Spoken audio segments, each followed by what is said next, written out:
My girlfriend rolled her eyes and said, "Ugh, you're so insecure.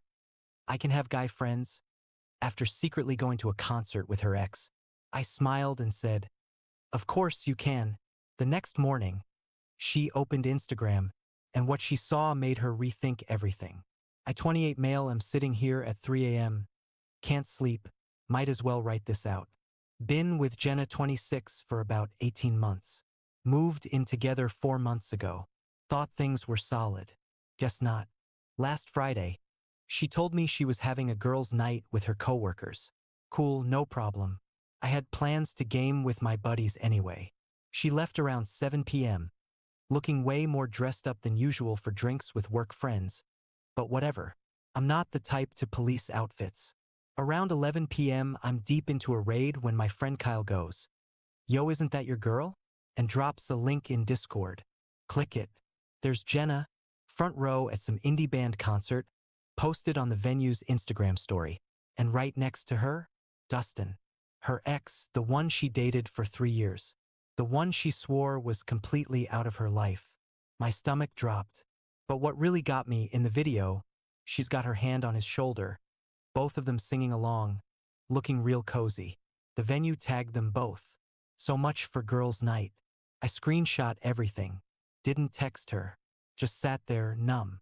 She rolled in around 2 a.m., slightly buzzed, chattering about what a fun night she had with the girls. I just said sounds good, and went to bed. Saturday morning, she's making breakfast. I'm having coffee. Casual as possible, I go, "Me, how was the concert?" She freezes, just for a second. Then, "What concert?" "Me, the one you went to with Dustin." "Were you stalking my social media?" "That's really weird. The venue posted it. Cal saw it and thought I should know." That's when she went full offense mode.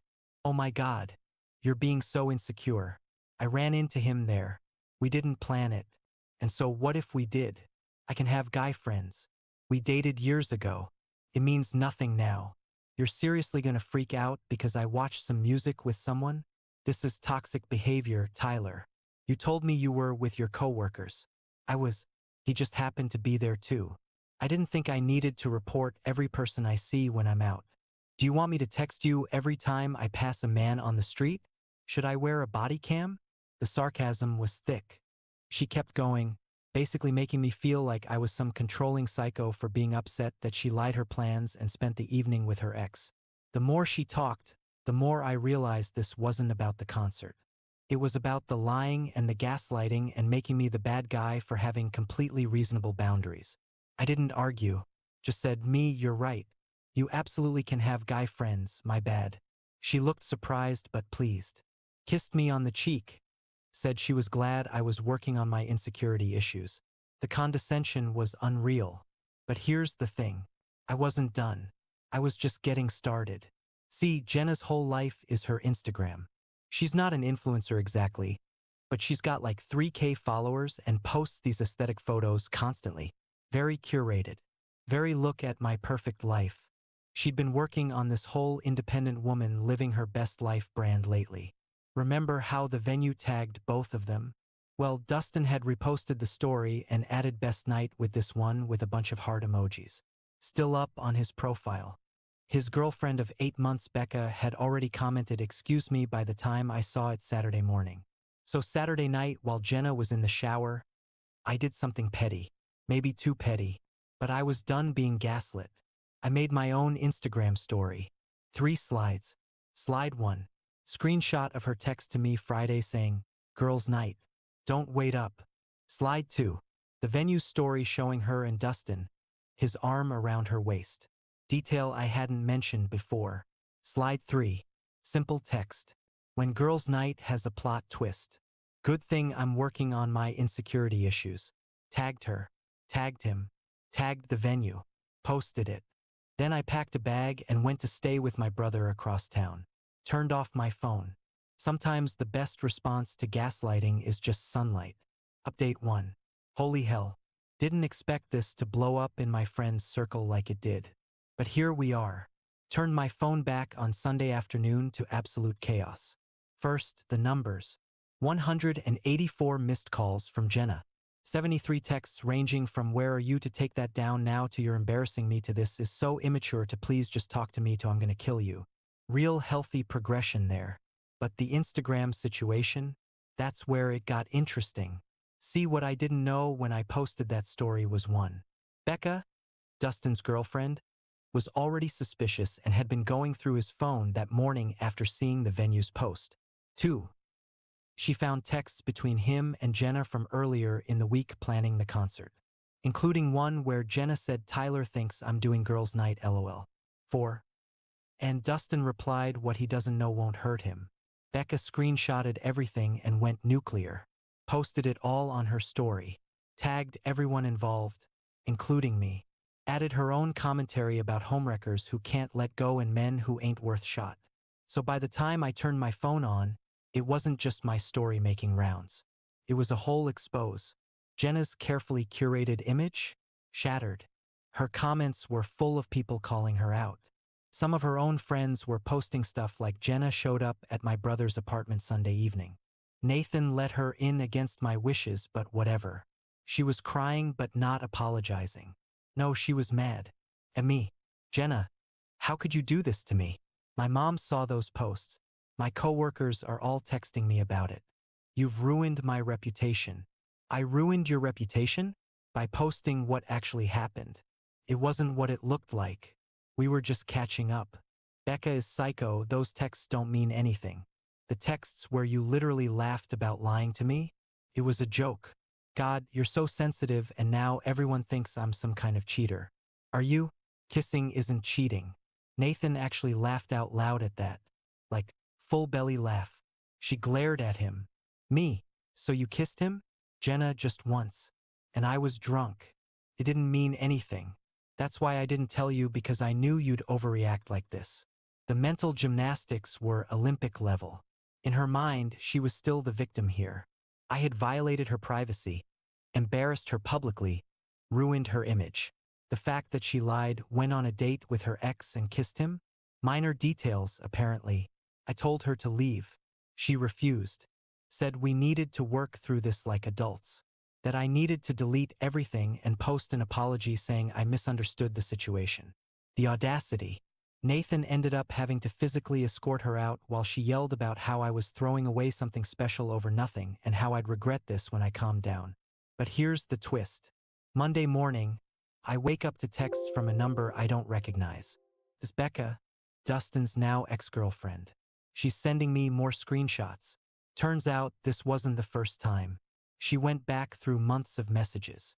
Jenna and Dustin had met up at least 4 other times while we were together. Always when she was supposedly doing something else. Always deleted from her Instagram stories. One particularly damning exchange. "Dustin, feel bad about Tyler though. Why? He's sweet but boring. You're my excitement. Cold lol. What? I'm not leaving him. He pays half the rent and does all the cooking. Best of both worlds. Thought you should see what kind of person you're dealing with. Sorry you got played too. Dustin's stuff is on the curb if you want to do the same." I sat there staring at that boring comment for a good 20 minutes. Is that really how she saw me? As a meal ticket and personal chef who she could deceive for excitement? The apartment situation is complicated since we're both on the lease. But you know what? I'm done being the nice guy. Time to get practical. Update 2, the entitlement escalated exactly as you'd expect. Let me break down this week's greatest hits. Tuesday, Jenna came home. Yes, she still had her key to find I'd moved all her stuff into the second bedroom. Set up a mini fridge in there. Got a hot plate. Even put her Keurig in there. Essentially made it her own studio within the apartment. If we're roommates until the lease ends, we're gonna be roommates. She lost it. You can't just move my things. We share the master bedroom. Me? Shared. Past tense. You wanted independence and excitement, right? Well, here's own space. Very independent.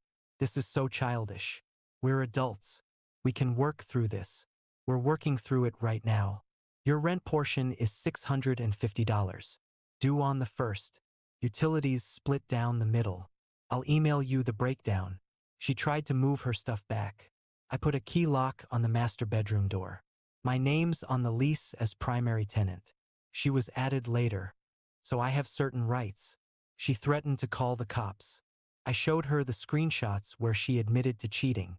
She retreated to her room and slammed the door so hard a picture fell off the wall. Wednesday, the smear campaign began. Suddenly, her Instagram was full of vague posts about toxic relationships and when someone you trust betrays you and healing from emotional abuse. The comments were mixed. Some of her friends buying it, others calling her out since they'd seen the original stories. But then she made a crucial mistake. She posted a photo of herself crying with the caption, "When someone tries to control and manipulate you by spreading lies. Gaslighting is real. Emotional abuse. Survivor not victim." Becca had entered the chat. Becca commented with every single screenshot. The concert planning, the previous meetups, the boring comment, all of it. Then she added, "Speaking of gaslighting, this you?" The post was deleted within an hour, but the damage was done. Screenshots were already circulating. Her follower count started dropping. The carefully maintained image was crumbling. Thursday, Jenna's mom, Linda, showed up. This woman, imagine every entitled parent story you've ever read rolled into one person. Pearls, pursed lips, the whole 9 yards. "What you're doing to my daughter is disgusting. She made one mistake. Me, 5. At least 5 that we know of. Relationships require forgiveness. You're destroying her life over some harmless flirting." Nathan, who was there for moral support. "Harmless flirting includes tongue?" Linda turned red. Looked at Jenna, who suddenly found the floor very interesting. "Regardless, this living situation is unacceptable. You need to move out and let her have the apartment." "No. I'll have my lawyer contact you." "Cool. I'll have mine contact yours." She didn't actually have a lawyer. It was all bluff. But the entitlement to think I should move out of my own apartment because her daughter cheated? Wild. Friday. Here's where it gets interesting. Remember how I mentioned Jenna worked in social media marketing? Well, turns out having your personal social media blow up with cheating drama isn't great for someone whose job is managing other people's online presence. Her company didn't fire her, but her boss had a conversation with her about maintaining professional standards even in personal life. She was removed from 2 client accounts who specifically requested someone else after recent events came to light. She blamed me naturally, sent a long text about how I was ruining her career and affecting her livelihood and how she hoped I was happy destroying her life over one mistake. I responded with just the screenshot of her saying I was boring and she kept me around for rent and cooking, then blocked her number. We're living in the same apartment. She can knock on my door if there's an actual emergency. Saturday. The extinction burst. Wait, no, let me use different words. The dramatic escalation. The full meltdown. There we go. I woke up to find she'd posted on Facebook, where she's friends with my family, a long post about how she was trapped in an abusive living situation and needed help finding a new place. How her ex, me, was financially controlling her and had isolated her in her own home. My mom called me within an hour. "Mom, Tyler, what's going on?" Jenna's post is concerning. "Mom, remember when I sent you those screenshots?" "Mom, the ones where she admitted to cheating multiple times?" "Yeah, now she's mad I won't move out of my own apartment. I'll handle this." My 55-year-old mother went full mama bear. Posted a comment. "Jenna, sweetheart, perhaps you should have thought about living situations before having affairs. Also, Tyler showed me the texts where you called him boring and used him for rent. Delete this post before more people see what kind of person you really are." Nuclear. The post vanished within minutes. The grand finale of this week's entitlement tour. Dustin showed up. Yeah, the ex she cheated with. Apparently, Becca kicking him out and their entire friend group turning on him meant he needed somewhere to stay. And guess who promised him he could crash with us? I was making breakfast when there's a knock. Open the door to find Dustin with a duffel bag. "Hey man, Jenna said I could stay for a few days." Me, absolutely not. Come on, bro, water under the bridge, right? We're all adults here. The adults who planned to deceive me and laughed about it? Those adults? Jenna appeared behind me. "I'm allowed to have guests. This is my apartment too. Check the lease. Overnight guests require approval from all tenants." I don't approve. This is messed up, dude. Where am I supposed to go? Nathan, who had come over for breakfast, maybe don't hook up with taken women next time. Just a thought. Dustin tried to push past me. Bad move.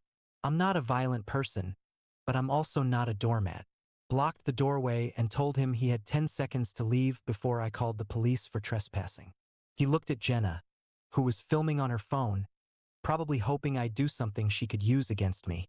When I started counting down, he left, cursing the whole way.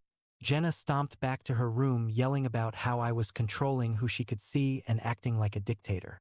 The irony of complaining about not being able to bring the guy she cheated with into the apartment I pay half for was completely lost on her. So that's where we are now. 2 more months on this lease.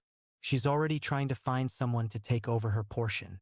But turns out having your cheating scandal go viral in your social circle makes it hard to find roommates. Who would have thought? The best part? She still thinks she's the victim in all this. Every interaction is about what I did to her, never about what she did to cause this. The entitlement is breathtaking. But I'm good. Hanging with Nathan most evenings. Meal prepping for one again. Turns out I'm less boring when I'm not cooking for someone who secretly disdains me. And honestly, the peace of knowing exactly where I stand is worth all this drama. The lease ends in 60 days. I'm counting every one. Final update. Lease ended last week. Figured I'd give you all the closure on how this train wreck finally concluded. Those last 2 months were something. Jenna cycled through every manipulation tactic in the book. Love bombing one day, finding little notes under my door about remembering the good times. Ice cold the next. She brought different guys home just to try to make me jealous. Joke's on her. I invested in some excellent noise-canceling headphones. She tried to throw a party once. I shut that down real quick by reminding her about the lease terms regarding gatherings. The real drama came 3 weeks before move-out. Jenna had found a new place but needed a cosigner since her credit was shot. Turns out she'd been missing credit card payments while spending money on her dates with Dustin. Linda, her mom, refused to cosign unless I agreed to be reasonable about the security deposit. Here's what she wanted. I'd tell the landlord any apartment damage was mine. She'd get her full half of the deposit back and we'd call it even. The entitlement never stopped. I documented everything. Every ding in her room's walls from her tantrums. The makeup stains on the carpet from when she threw her foundation bottle at the wall. The broken closet door from when she kicked it. Sent it all to the landlord with timestamps. Linda threatened legal action again. This time I had a lawyer friend draft a response outlining the documentation I had of Jenna's behavior, including the harassment and attempted fraud regarding the deposit. Never heard from Linda again. Move-out day was anticlimactic. Jenna hired movers at 6 a.m., probably hoping to avoid me. I was already up, coffee in hand, making sure they didn't accidentally take anything of mine. She didn't say a word, just supervised while occasionally glaring at me. The Instagram thing had lasting consequences for her. Lost about half her followers and her whole lifestyle blogger side hustle pretty much died. Last I heard, through mutual friends, she was still at her job but no longer on any major accounts. Dustin? They lasted about 2 weeks after she moved out before he cheated on her with someone else. Shocked Pikachu face. Me? I'm good. Better than good, actually. Got my own place. A nice 1-bedroom closer to work. Started dating again. Being upfront about boundaries and expecting basic respect. Turns out that's not insecure or controlling. It's just healthy. Looking back, the Instagram story was petty. But you know what? Sometimes when someone gaslights you and makes you feel crazy for having completely reasonable expectations, a little public accountability is exactly what's needed. She wanted to live her life publicly on social media, showing only the pretty parts. Well, actions have consequences. And sometimes those consequences are public too. The funniest part? About a month after moving out, she unblocked me just to send one last message. I hope you're happy. You got what you wanted. I didn't respond. But yeah, Jenna, I did get what I wanted. A life without liars and gaslighters. Highly recommend it. Thanks for following along on this wild ride. Remember folks, trust your gut, document everything, and never let anyone make you feel crazy for expecting basic honesty in a relationship.